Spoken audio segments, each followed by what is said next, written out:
26 फरवरी को वीडियो जन खबर के 55वें अंक में आपका स्वागत है। पहले सुर्खियां। हरियाणा में 2 मुस्लिम युवकों की हत्या के संदिग्ध आरोपियों के समर्थन में बजरंग दल और विश्व हिंदू परिषद ने किया महापंचायत का आयोजन। यूपी में सरकारी कार्रवाई के दौरान मां बेटी की हत्या पर सवाल उठाने को लेकर गायिका नेहा सिंह राठौड़ को पुलिसिया नोटिस। रिपोर्ट के मुताबिक दिल्ली दंगे में गृह मंत्रालय द्वारा अतिरिक्त बलों की तैनाती में देरी और पुलिस की मिलीभगत से हिंसा और भड़की। दिल्ली में प्रदर्शनकारियों ने कहा, मोदी सरकार द्वारा किया जा रहा है धीरे धीरे मनरेगा का गला घोंटने का काम। अब खबरें विस्तार से। हरियाणा में गोरक्षकों के समर्थन में हो रही महापंचायतों के बीच मुख्यमंत्री मनोहर लाल खट्टर ने गुरुवार को कहा, किसी को भी कानून अपने हाथ में लेने का अधिकार नहीं है और निजी व्यक्तियों को कोई कानूनी अधिकार नहीं दिया गया है।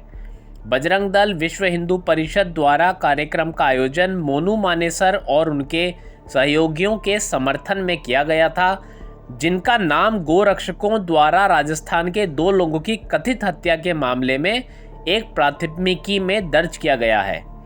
मालूम हो कि राजस्थान के घाटमिका गांव के 2 निवासी जुनेद और नासिर 14 फरवरी की सुबह अपने एक रिश्तेदार से मिलने के लिए बोलेरो कार से घर से निकले थे और कभी नहीं लौटे।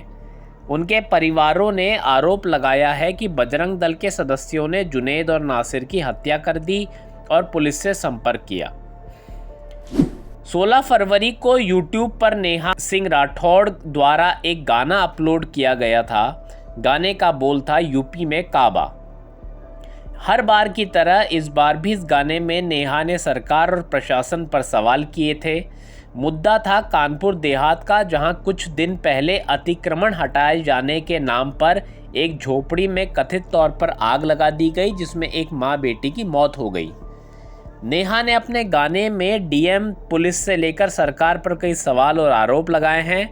नेहा सिंह राठौड़ खुद को लोक गायिका बताती हैं, जो अपने गानों में बेरोजगारी, गरीबी, महंगाई और जनता के अन्य मुद्दों पर सवाल उठाती रहती हैं।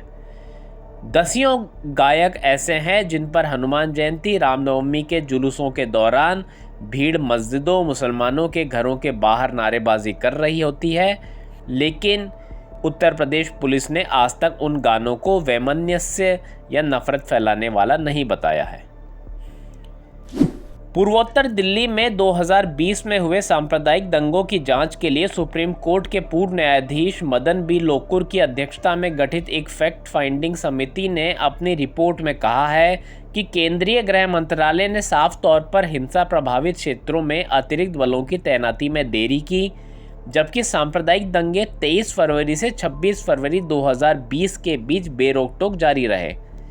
अपनी 170 पेज से अधिक की विस्तृत रिपोर्ट में समिति ने निष्कर्ष निकाला है, केंद्रीय गृह मंत्रालय की लापरवाह प्रतिक्रिया, हिंसा में दिल्ली पुलिस की खुली मिलीभगत, मीडिया द्वारा घटना का विभाजनकारी वर्णन और 2 महीने से अधिक समय से विवादास्पद नागरिकता संशोधन अधिनियम यानी CAA का विरोध कर रहे मुस्लिमों के खिलाफ भारतीय जनता पार्टी का नफरत फैलाने वाला अभियान दिल्ली के सांप्रदायिक दंगों के लिए सामूहिक तौर पर जिम्मेदार थे।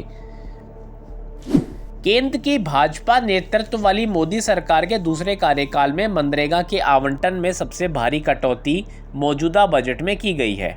इस बजट में सिर्फ 60,000 करोड़ रुपए का आवंटन किया गया है, जो कि अब तक की सबसे कम राशि है।